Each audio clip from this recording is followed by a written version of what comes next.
प्रिय बंधुगण आज स्वाधीनता दिवसर पूर्व दिन में आपण मानकर सहित तिरंगा यात्रा सामिल होगापाई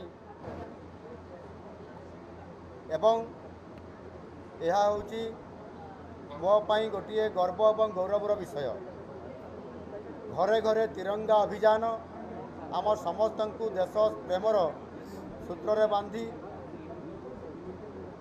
रखिबार सफल होउछि।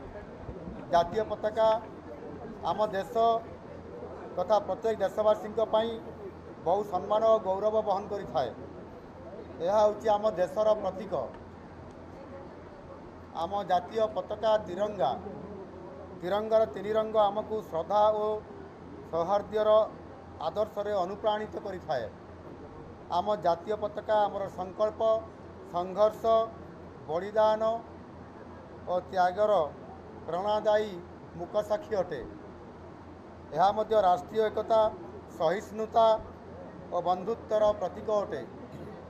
प्रत्येक देशवासी आम जातीय पताका को नहीं गर्व अनुभव करिथांती। 2022 अगस्त 15 तारीख रे स्वाधीनतार 75तम पूर्ति पालन और आज़ादी का अमृत महोत्सवर अवसर में भारत सरकार पक्षर आम जातीय पताकार सम्मानार्थे घरे घरे तिरंगा अभियान शुभारंभ करा जाइथिला।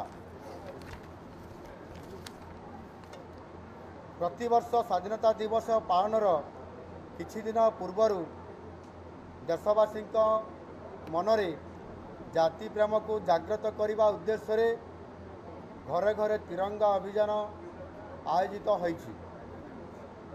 आम यशस्वी प्रधानमंत्री नरेंद्र मोदी जी आह्वान रे देशर कोण अनुकूल रहुथबा प्रत्येक भारतीय यही अभियान रे सामिल होई घरे घरे आम जातीय पताका तिरंगा उड़ाई देश प्रेमर निदर्शन प्रतिफलन करिसंती।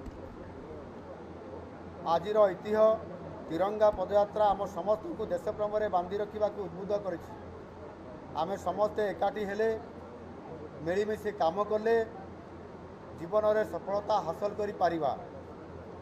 देश और जातिर गौरव वृद्धि रे निजर योगदान दे पारिबा।